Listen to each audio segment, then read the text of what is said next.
ستا تر لوري هر یو غم په انتظار کې ستا تر لوري هر یو غم په انتظار کې ګرځوم سترګو کې نم په انتظار کې ستا تر لوري هر یو غم په انتظار کې ګرځوم سترګو کې نم په انتظار کې او ته واده د راتلو کې بیا را نشي ته واده د راتلو کې بیا را نشي د زړه غوښې عاجز خورم په انتظار کې سلامونه نیکې هیلې او ډېر زیات احترامات محبتونه او ښه ساعتونه مې ومنئ ملګرو ارشد نادان یم د خپلې ادبي پاڼې د خیال مازدیګر سره د یو نوي پروګرام سره او یو نوي زلمي شاعر سره راغلی یو مکوړې کلي ته مکوړو کې مې یوه ښایسته مرکه را جوړه کړې ده د یو زلمي شاعر سره مهربان صاحب سره چې هغه به سره به خبرې اترې کوي هغه نه ښایسته غزلې ریکارډ کوو شعرونه به ترې ریکارډ کوو نو راځئ ملګرو چې مهربان صاحب ته خپل پروګرام کې هرکلی وایي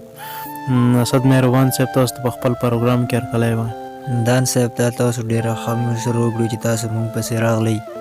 او موږ ته مو دا موقع ښه کړه دومره لنډ وخت کې مو ټیم هسته وکړلو مینهوالو ته سلامونه او دا څو غزلې دي ما سره خو پیله ظلمه ده هغه به دې سره شعر کړو ډېره زیاته مننه مهربان صاحب د میړ مینهوالو سره ښایسته غزلې شریکې کړي نو دا به ډېره ښه وي دا پیله یوه غزل ده چې نن مې زړه ډېر پریشان ده څه به وایو نن مې زړه ډېر پریشان ده څه به وایو زخمي شوی چې پنهان ده څه به وایو بېګناه مې زورهي پوهېږم ناپو بېګناه مې زورهي پوهېږم ناپو بیا رقیب سره روان ده څه به وایو بېګناه مې زورهي پوهېږم ناپو بېګناه مې زورهي پوهېږم ناپو بیا رقیب سره روان ده څه به وایو په خوله چوپ یم ځکه څه ویلی نه شم نادان صاحب په خوله چوپ یم ځکه څه ویلی نه شم چې زه ځمکه دی اسمان ده څه به وایو په خوله چوپ یم ځکه څه ویلی نه شم په خوله چوپ یم ځکه څه ویلی نه شم چې زه ځمکه دی اسمان ده څه به وایو عجیز صاحب مهربان خو بلکل نور څه په خوله نه وي مهربان خو بلکل نور څه په خوله نه وي بس جانان خو یې جانان ده څه به وایو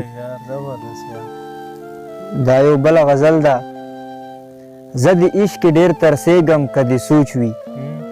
زه د عشق ډېر ترسېږم که دې سوچ وي تل په تا پسې جړېږم که دې سوچ وي زه د عشق ډېر ترسېږم که دې سوچ وي تل په تا پسې جړېږم که دې سوچ وي ته یې شمه ښکلیه یاره درته وایم ته یې شمه ښکلیه یاره درته وایم زه پتنګ درنه تاویږم که دې سوچ وي جفاګانې دې که ډېرې وکړې خیر دی ندان صاحب جفاګانې دې که ډېرې وکړې خیر دی زه لا بیا درنه زارېږم که دې سوچ وي او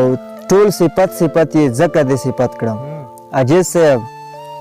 ټول صفت صفت یې ځکه دې صفت کړم په صفت تې نه ماړېږم که دې سوچ وي مهربان دې لږ صحیح ډېر لیونی کړم مهربان دې لږ صحیح ډېر لیونی کړم یا خو نور لیونی کېږم که دې سوچ وي ډېره مننه ډېره مننه ډېره زیاته مننه مهربان صاحب ډېر ښایسته قلمونه مینهوالو دا و اسد مهربان چې تاسو ته خپل ښایسته قلمونه شریک کړل انشاءالله نورې مرکې به ورسره کوو خو خدای اول ځل نو ځکه یو دوه غزلې در سره شریکې کړې انشاءالله نورو مرکې کې به زیاتې غزلې ته نه اورو ډېره زیاته مننه مینهوالو چې چېرته وئ ښاد او باد اوسئ خوشحاله اوسئ او د بل پروګرام په انتظار کې اوسئ والسلام